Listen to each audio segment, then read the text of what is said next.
यह अमेरिकी सैन्य चौकी पहाड़ों के बीच में थी, जिसे चारों ओर से तालिबानियों ने घेर लिया था। एक तरफ अमेरिकी जवान घुटने टेकने को तैयार नहीं थे, तो दूसरी तरफ तालिबानी इस आउटपोस्ट पर कब्जा किए बिना पीछे हटने वाले नहीं थे। इस मिशन की शुरुआत तब हुई जब सार्जेंट रोमेसा की टुकड़ी को कामदेश पहाड़ी की चौकी की सुरक्षा करने का जिम्मा सौंपा गया। उनकी पूरी टुकड़ी रात के घने अंधेरे में चुपचाप हेलीकॉप्टर से इस चौकी पर लैंड कर गई। लेकिन अगली सुबह जब उन्होंने बाहर का नजारा देखा तो उनके होश उड़ गए। उनकी यह चौकी चारों ओर से आसमान छूती ऊंची पहाड़ियों से घिरी हुई थी, यानी ऊपर बैठे दुश्मन के लिए वे बेहद आसान टारगेट थे। अभी वे इस स्थिति को समझ ही रहे थे कि अचानक पहाड़ियों के ऊपर से तालिबानियों ने अंधाधुंध हमला कर दिया। पल भर में पूरी आउटपोस्ट पर अफरा तफरी मच गई। अमेरिकी जवानों ने भी तुरंत मोर्चा संभाला और पलटवार करते हुए जवाबी फायरिंग शुरू कर दी। लेकिन इसी आपाधापी में एक नया जवान कार्टर गलत कैलिबर की गोलियां उठा लाया। उसे वापस AM-240 मशीन गन की सही गोलियां लाने के लिए भेजा गया। हालात बिगड़ते देख कैप्टन कीटिंग ने हमलावरों की पोजीशन पर सीधा मोर्टार दागने का आदेश दे दिया। अमेरिकी सेना का यह दांव बिल्कुल सटीक बैठा और एक ही मोर्टार के जोरदार धमाके में वहां छिपे कई तालिबानी आतंकी मारे गए। खतरा टलते ही सार्जेंट रोमेसा ने तुरंत फायरिंग रुकवा दी। वे अभी इस छोटे से जवाबी हमले की जीत का जश्न मना ही रहे थे कि तभी गलेगोस ने उस नए जवान फॉल्कनर को पीटना शुरू कर दिया, जो नशे की हालत में उसके कान के ठीक पास से गोलियां चला रहा था। तब तक कार्टर भी दौड़ते हुए गोलियां लेकर आ पहुंचा, जबकि लड़ाई थम चुकी थी। एक जवान ने उसे भी आड़े हाथों लिया और कड़े लहजे में समझाया कि जंग के मैदान में लापरवाही की कोई जगह नहीं होती। इसी बीच पता चला कि जैकब नाम के एक जवान के जबड़े में गोली लग चुकी थी। उसे तुरंत इलाज के लिए हॉस्पिटल भेज दिया गया। अब इस पूरी घाटी में सिर्फ 54 अमेरिकी जवान बचे थे और उनके कई सारे सिविल प्रोजेक्ट्स अभी भी अधूरे पड़े थे। इस मुश्किल हालात को देखते हुए कैप्टन कीटिंग ने एक बड़ा फैसला किया। उन्होंने घाटी के स्थानीय गांव वालों से मदद लेने की रणनीति बनाई। उनका मानना था कि अगर वे गांव वालों को रोजगार, कुछ नए प्रोजेक्ट्स और पैसे देंगे तो उनके साथ अच्छे रिश्ते बनाए जा सकते हैं, जिससे भविष्य में होने वाले तालिबानी हमलों को रोका जा सके। कैप्टन कीटिंग ने मुखियाओं के सामने अपना प्रस्ताव रखते हुए कहा, अगर आप लोग घाटी के नौजवानों को तालिबानियों के बहकावे से दूर रखें तो हम उन्हें अपनी सेना के नए प्रोजेक्ट्स में काम देंगे। इसके साथ ही उन्होंने दूसरी ओर सबसे बड़ी शर्त यह रखी कि घाटी का जो भी नौजवान तालिबानियों की बातों में आकर हथियार उठा चुका है, अगर वह अपने हथियार डाल दे तो यूएस गवर्नमेंट उसे न सिर्फ माफी और काम देगी बल्कि एक अच्छा मुआवजा भी देगी। मुखियाओं को कैप्टन कीटिंग की यह बात बिल्कुल उनके हक में लगी। उन्होंने तुरंत कीटिंग की शर्तों को स्वीकार किया और वहां मौजूद कई भटके हुए लड़कों से उनके हथियार डलवाकर सरेंडर करवा दिया। कैप्टन कीटिंग की इस दरिया दिली और सूझबूझ से प्रभावित होकर कबीले के उन बुजुर्गों ने उन्हें अमात कहकर पुकारा, जिसका स्थानीय भाषा में मतलब होता है एक बेहद नेक और सच्चा इंसान जो उनकी भलाई करने आया हो। लेकिन किस्मत को कुछ और ही मंजूर था। इस शांति समझौते के अगले ही दिन एक दर्दनाक हादसा हो गया। कैप्टन कीटिंग का सैन्य ट्रक पहाड़ी के एक खतरनाक रास्ते से नीचे गहरी खाई में गिर गया और इस हादसे में उनकी मौके पर ही मौत हो गई। इस खबर से पूरी आउटपोस्ट सदमे में आ गई। जल्द ही उनकी जगह एक नए कमांडर कैप्टन यल्लेस्कास की पोस्टिंग की गई। कैप्टन के आते ही कुछ तजुर्बेकार फौजियों ने उन्हें इस आउटपोस्ट को तुरंत बंद करने की सलाह दी। उन्होंने अपनी चिंता जताते हुए साफ कहा कि यह चौकी मौत का कुआं है। यहाँ जंग के दौरान घायल होने वाले जवानों के इलाज के लिए कोई बुनियादी मेडिकल सुविधा नहीं है। इमरजेंसी मेडिकल हेलीकॉप्टर को पहुंचने में भी कम से कम 2 घंटे लगते हैं। इसके बाद सार्जेंट रोमेसा नए कैप्टन को पूरी आउटपोस्ट का मुआयना करवाने ले गए। वहाँ चौकी के एक खास हिस्से में अफगानी सैनिकों की एक स्थानीय टुकड़ी भी तैनात थी, जो अमेरिकी फौज के साथ मिलकर तालिबानी आतंकियों के खिलाफ मोर्चा संभालने आई थी। इसके बाद कैप्टन यल्लेस्कास अपनी आउटपोस्ट के सबसे होनहार जवान किर्क से मिले, जो उस वक्त नहाने की तैयारी कर रहा था। उसी पल तालिबानियों ने पहाड़ियों से अचानक हमला बोल दिया। अमेरिकी खेमे से भी तुरंत जवाबी फायरिंग शुरू कर दी गई। अभी एक मोर्टार का हमला हुआ जिसमें आतंकी मारे गए। लेकिन इस हमले के अगले ही दिन आउटपोस्ट की सुरक्षा में एक बड़ी चूक सामने आई। गांव का एक लड़का चुपके से अमेरिकी चौकी के संवेदनशील इलाकों की तस्वीरें ले रहा था। जैसे ही किर्क की नजर उस पर पड़ी और उसने उसे रुकने को कहा, वह लड़का डरकर भागने लगा। किर्क ने उसे रोकने के लिए हवाई फायरिंग कर दी। डर के मारे वह लड़का एक सैनिक से जा टकराया और वहीं धर दबोचा गया। जब अमेरिकी जवानों ने उसके मोबाइल की जांच की तो उनके होश उड़ गए। उसने सचमुच पूरे मिलिट्री कैंपस और उनकी पोजीशंस की गुप्त तस्वीरें खींच रखी थीं। कड़ाई से पूछताछ करने पर उस लड़के ने जो सच उगला, उसने सबको सन्न कर दिया। लड़के ने बताया कि उसके गांव के उन्हीं कबीलाई बुजुर्गों ने, जिन्होंने कुछ दिन पहले कैप्टन कीटिंग से दोस्ती का हाथ मिलाया था, उसे इस चौकी की तस्वीरें खींचने के लिए भेजा था। असल में उन बुजुर्गों ने तालिबानियों से भारी रकम ली थी ताकि वे आतंकियों को यह सटीक जानकारी दे सकें कि नीचे घाटी में बनी अमेरिकी चौकी के हथियार कहां-कहां तैनात हैं। इस गद्दारी की सच्चाई का पता लगाने के लिए कैप्टन यल्लेस्कास ने तुरंत उन कबीलाई बुजुर्गों की एक और इमरजेंसी मीटिंग बुलाई। लेकिन उम्मीद के मुताबिक गांव के वे सारे मुखिया साफ मुकर गए कि उन्होंने तालिबानियों से कोई पैसा लिया है। अपनी गलती मानने के बजाय वे उल्टे सीनाजोरी करने लगे और अमेरिकी सरकार से अपने मुआवजे के पैसों की मांग करने लगे। कैप्टन यल्लेस्कास भी कोई कच्चे खिलाड़ी नहीं थे। उन्होंने कड़े लहजे में मुखियाओं से कहा, तुम्हारे मुआवजे का पैसा हमारे पास आ चुका है, लेकिन वह तुम्हें तब तक नहीं मिलेगा जब तक तुम लोग अपनी ईमानदारी का कोई पुख्ता सबूत नहीं दे देते। कैप्टन के इस सख्त रुख ने गांव वालों को हैरान कर दिया। इस मीटिंग के ठीक अगले ही दिन आउटपोस्ट पर तैनात एक वफादार अफगानी जवान निजाम ने एक बड़ी खुफिया जानकारी दी कि कैप्टन के इस फैसले से गांव वाले बुरी तरह भड़के हुए हैं और वे बहुत जल्द तालिबानियों के साथ मिलकर इस आउटपोस्ट पर अब तक का सबसे घातक हमला करने वाले हैं। कैप्टन यल्लस्कास उसी पल एक सर्च टीम लेकर घाटी का मुआयना करने निकल पड़े। वहाँ रास्ते में एक लंबा लकड़ी का पुल था जिसे चेक करने के लिए कैप्टन अपने साथ एक नए जवान को लेकर आगे बढ़े। जैसे ही कैप्टन का पैर पुल के नीचे छिपे एक घातक बम पर पड़ा, एक जोरदार धमाका हुआ और कैप्टन यल्लस्कास के चीथड़े उड़ गए। कैप्टन के सिर की एक हड्डी उड़कर सीधे उस नए जवान के मुंह में जा फंसी। इस खौफनाक मंजर को अपनी आंखों के सामने देखने के बाद वह नया जवान गहरे डिप्रेशन में चला गया। आउटपोस्ट पर लौटने के बाद वह अपनी ही ठुड्डी पर बंदूक रखकर रोने लगा और बार बार एक ही शब्द दोहरा रहा था, सार्जेंट, मैं इस काम के लिए नहीं बना हूँ। मैं एक बहुत बुरा फौजी हूँ। मेरे डैड बिल्कुल सही कहते थे कि मैं यह कभी नहीं कर पाऊंगा। मुझसे यह नहीं होगा। इससे पहले कि वह जवान खुद को गोली मारता, सार्जेंट रोमेसा ने फुर्ती से गन की मैगजीन बाहर निकाल ली। उसे यकीन दिलाया कि वह कोई बुरा सोल्जर नहीं है। सार्जेंट रोमेसा ने कहा, मैं खुद इस खौफनाक दौर से गुजर चुका हूँ। जब मैं इराक में तैनात था तब मेरे सबसे पक्के दोस्त को एक स्नाइपर ने मेरी आंखों के सामने मार दिया था। मैं भी टूट गया था, लेकिन मैंने खुद को संभाला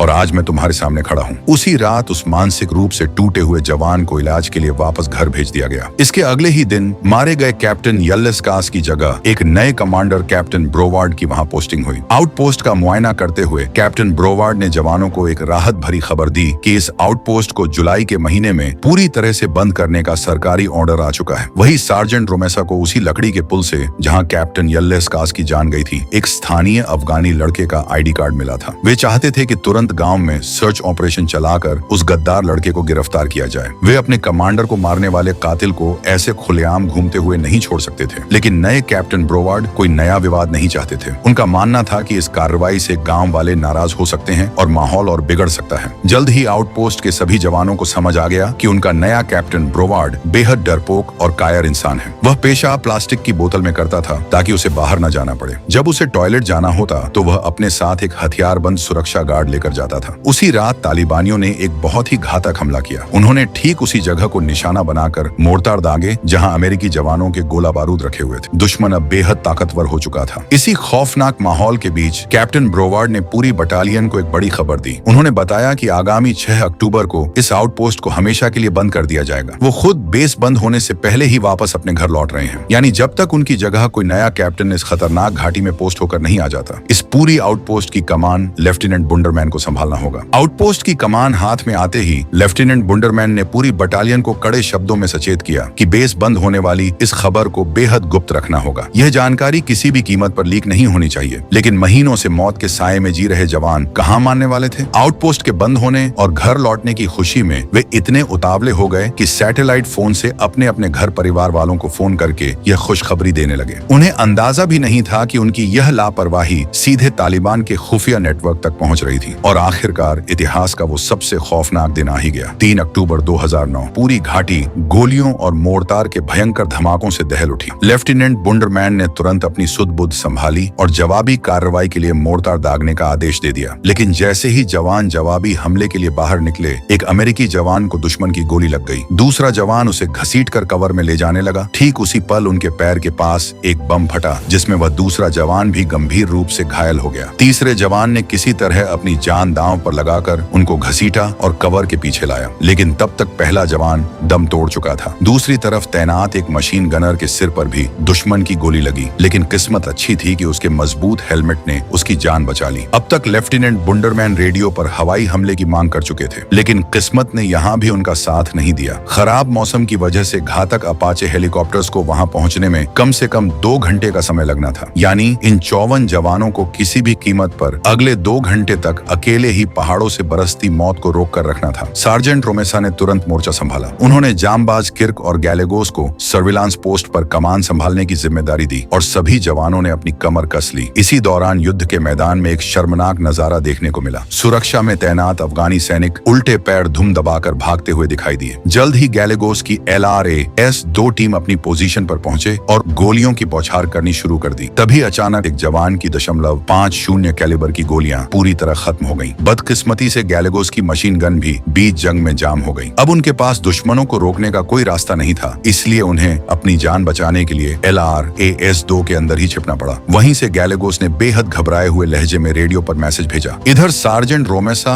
और किर्क दुश्मनों को उलझाए हुए थे और बाकी सर्विलांस पोस्ट तक गोलियों की सप्लाई चालू रखने की जद्दोजहद में जुटे थे। किर्क किसी तरह गोलियों की बौछार के बीच से भागता हुआ जब मुख्य हथियार घर पहुंचा तो वहां एक अफगानी फौजी डर के मारे हथियार घर के अंदर दुम दबाकर छिपा हुआ था। तभी तैश में आकर किर्क ने अपनी RPG उठाई और आतंकियों पर दाग दी, लेकिन इसी जवाबी हमले के दौरान दुश्मन की एक गोली किर्क को चीरती हुई निकल गई। किसी तरह उसके साथी घसीटकर उसे कवर के अंदर ले आए। दूसरी तरफ अफगानी कमांडर ने भी बुंडरमैन के सामने अपने हाथ खड़े कर दी और कहा कि उनकी गोलियां खत्म हो चुकी हैं, इसलिए वे नहीं लड़ सकते। लेकिन लेफ्टिनेंट बुंडरमैन ने उसकी एक न सुनी और मोर्टार पोस्ट को सुरक्षित करने के लिए उस अफगानी कमांडर को जबरन बाहर खदेड़ दिया। तभी मेडिकल रूम में खबर मिली कि जामबाज किर्क गंभीर रूप से घायल हो चुका है। एक जामबाज जवान बमों और गोलियों के बीच से होता हुआ अपनी जान की बाजी लगाकर किर्क को लेने के लिए भागा। वहां पहुंचकर पता चला कि किर्क के बिल्कुल करीब एक मोर्टार फटा था, जिससे उसकी स्थिति बेहद नाजुक हो चुकी थी। कुछ जवानों ने मिलकर तुरंत किर्क को स्ट्रेचर पर लेटाया और गोलियों की बौछार के बीच ही मेडिकल रूम की तरफ दौड़ लगा दी। हालात लगातार हाथ से निकलते जा रहे थे। LRAS-1 और LRAS-2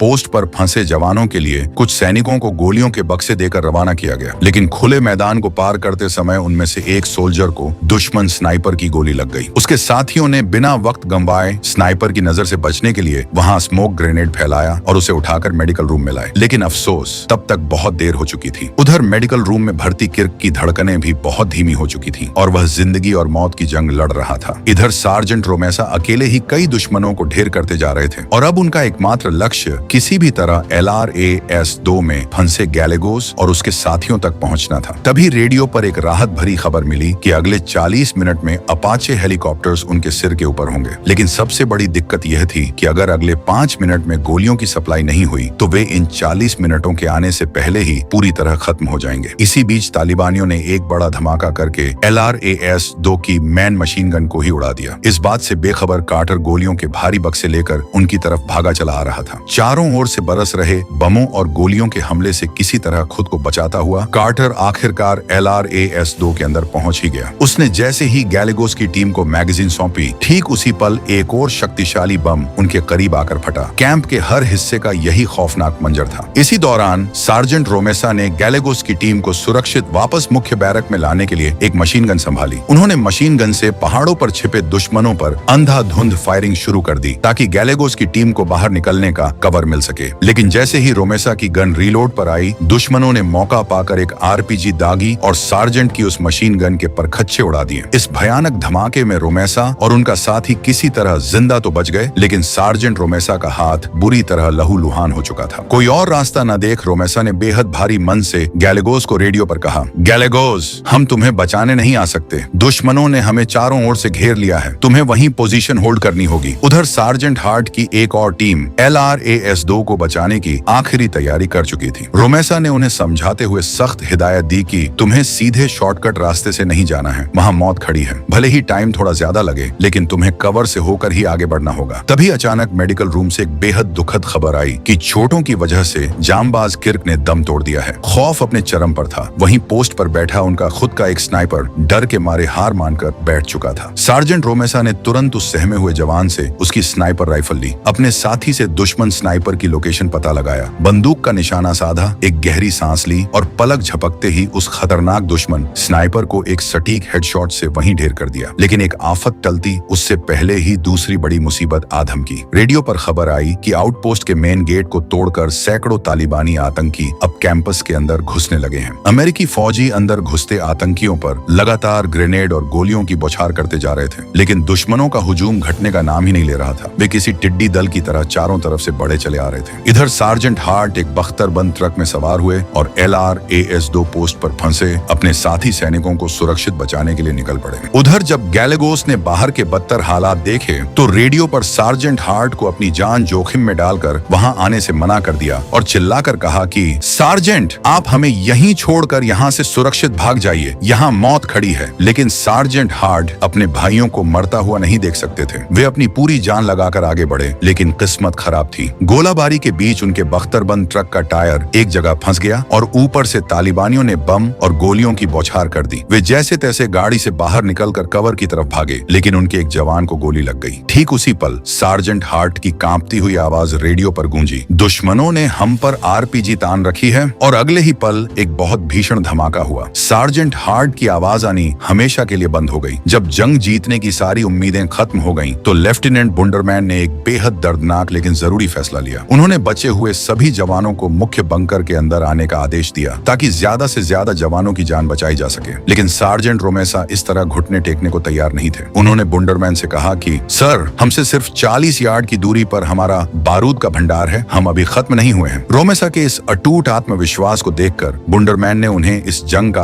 आखिरी दांव खेलने की इजाजत दे दी। लेकिन इसके साथ ही एक बड़ी शर्त थी, उन्हें अपनी इस आखिरी चाल को अंजाम देने के लिए अपना मुख्य रेडियो बंद करना होगा, क्योंकि अब तक उनका रेडियो तालिबानियों के हाथ लग चुका होगा। जैसे ही अमेरिकी कैंप का रेडियो बंद हुआ, LRAS-2 में फंसे गैलेगोस और उसके साथियों में दहशत फैल गई। कोई संपर्क न होने पर उन्होंने वहीं एक बड़ा फैसला लिया कि वे एक दूसरे को कवर देते हुए मुख्य कमांडर रूम की तरफ भागेंगे। वे जैसे ही बाहर निकले, कार्टर ने एक दुश्मन को गोली मारकर ढेर कर दिया। लेकिन इतने में ही तालिबानियों ने उन पर आरपीजी से हमला कर दिया। इस धमाके में उनका एक जवान गंभीर रूप से घायल हो गया, जिसे गैलेगोस ने तुरंत सहारा दिया और सहारा देकर कवर में ले जाने लगा, जबकि बाकी जवान पीछे से कवर फायर दे रहे थे। लेकिन तभी एक और गोली चली और वह सीधे जांबाज गैलेगोस को जा लगी। ये देख कार्टर और उसके सीनियर को मजबूरन वापस LRAS-2 के अंदर छिपना पड़ा। इधर कैंप के अंदर जो भी जवान लड़ने की हालत में बचे थे, सार्जेंट रोमेसा ने उन सबको मिलाकर एक फाइनल अटैक टीम तैयार कर ली थी। वे पूरे कैंपस को वापस अपने कब्जे में लेने के लिए निकल पड़े। रोमेसा का अनुमान बिल्कुल सटीक था कि अगर फ्रंट गेट को वापस अपने हाथ में ले लिया गया तो वे इस पूरी आउटपोस्ट को बचा लेंगे। लेकिन फ्रंट गेट पर सैकड़ों तालिबानियों ने कब्जा कर रखा था। वहां दोनों पक्षों के बीच अब तक की सबसे भीषण गोलाबारी हुई, जिसमें रोमेसा की टीम ने अपनी पूरी ताकत झोंकते हुए कई तालिबानी आतंकियों को मार गिराया। उधर LRAS-2 बंकर के बाहर कार्टर के सबसे करीबी दोस्त मैस को गोली लग चुकी थी और वह तड़पते हुए रेंग रेंग कर मदद की गुहार लगा रहा था। कार्टर ने अपने सीनियर से परमिशन ली और गोलियों की परवाह किए बिना मैस को बचाने के लिए बाहर निकल गया। उसने तुरंत मैस के बहते खून को रोका और पास पड़े गैलेगोस की नब्ज चेक की। पता चला जांबाज गैलेगोस देश के लिए शहीद हो चुका था। कार्टर ने भारी मन से मैस को उठाया और दौड़ते हुए डमी ट्रक के अंदर ले आया। लेकिन मैस के गहरे घावों को देखकर ऐसा लग रहा था कि उसका बच पाना नामुमकिन है। इधर सार्जेंट रोमेसा की जांबाज टीम ने फ्रंट गेट के एंट्री पॉइंट को पूरी तरह क्लियर कर दिया था। तभी तालिबानियों का एक और हुजूम आता दिखा, लेकिन ठीक उसी वक्त आसमान गरज उठा। जवानों के लिए फरिश्ता बनकर अमेरिकी वायुसेना की हवाई मदद आ पहुंची। घातक अपाचे हेलीकॉप्टर्स ने आते ही पहाड़ों पर छिपे दुश्मनों पर रॉकेट दागे और गोलियों का ऐसा कहर बरपाया कि तालिबानियों के पैर उखड़ गए। इस हमले से जवानों को थोड़ी और मोहलत मिल गई। वही कतर के एयरबेस से उड़ा हुआ महाविनाशक B-2 बॉम्बर भी अफगानिस्तान के आसमान में दाखिल हो चुका था। मौका देख कार्टर और उसके सीनियर साथी ने मैस को स्ट्रेचर पर लेटाया और गोलीबारी के बीच से दौड़ते हुए सीधे मेडिकल कैंप पहुंचे। डॉक्टर ने तुरंत उसका इलाज शुरू किया, लेकिन मैस का बहुत ज्यादा खून बह चुका था और वह किसी भी पल दम तोड़ सकता था। सबसे बड़ी मुसीबत यह थी कि रात होने से पहले कोई भी इमरजेंसी मेडिकल हेलीकॉप्टर इस घाटी में लैंड नहीं कर सकता था। तभी वहां खड़े एक जवान ने गौर किया कि उसका और घायल मैस का ब्लड ग्रुप बिल्कुल सेम है। उस सच्चे फौजी भाई ने बिना एक पल गंवाए तुरंत कहा, मेरा खून निकालो और इसे चढ़ाओ। ये बात बाकी जवानों में भी फैल गई कि मेस को एक पॉजिटिव खून की सख्त जरूरत है। इसी बीच कैप्टन पोर्टिस की एक और नई मिलिट्री टीम आउटपोस्ट की मदद के लिए आ पहुंची। अमेरिकी सेना का यह विकराल रूप और आसमान से बरसती मौत को देखकर बचे कुचे तालिबानी आतंकी दुम दबाकर भाग निकले। कैप्टन पोर्टिस ने ऊपर से आतंकियों के भागने की सटीक लोकेशन ग्राउंड टीम को बताई, जिसके बाद अपाचे हेलीकॉप्टर्स ने पीछा करके उन सभी तालिबानियों का पूरी तरह से नामो निशान मिटा दिया। उधर मेडिकल रूम में मैस की हालत लगातार बिगड़ती जा रही थी। इस छोटी सी चौकी पर उसका बड़ा ऑपरेशन कर पाना मुमकिन नहीं था। लेकिन दोस्तों, आप यकीन नहीं मानेंगे कि वहां मौजूद एक पॉजिटिव ब्लड ग्रुप वाले अमेरिकी सैनिक तब तक एक एक करके बारी बारी से अपना खून मेस को देते रहे, जब तक कि बचाव दल की टीम आ नहीं गई। अब लगा कि मेस बच जाएगा। इस ऐतिहासिक और खौफनाक जंग के खत्म होने के बाद अमेरिकी सरकार ने इस संवेदनशील आउटपोस्ट कीटिंग को हमेशा के लिए खाली करने का फैसला किया और जाते जाते इस चौकी को पूरी तरह से बम से उड़ाकर मिट्टी में मिला दिया गया। तभी रेडियो पर खबर मिली कि मेस को बचाया नहीं जा सका। उसका दोस्त कार्टर को बहुत आघात पहुंची और वो डिप्रेशन में चला गया। तो दोस्तों, सच्ची घटना पर आधारित देशभक्ति और फौजियों के अटूट भाईचारे की यह रोंगटे खड़े कर देने वाली कहानी आपको कैसी लगी? हमें कमेंट करके जरूर बताएं। वीडियो को लाइक करें और चैनल को सब्सक्राइब करना बिल्कुल ना भूलें।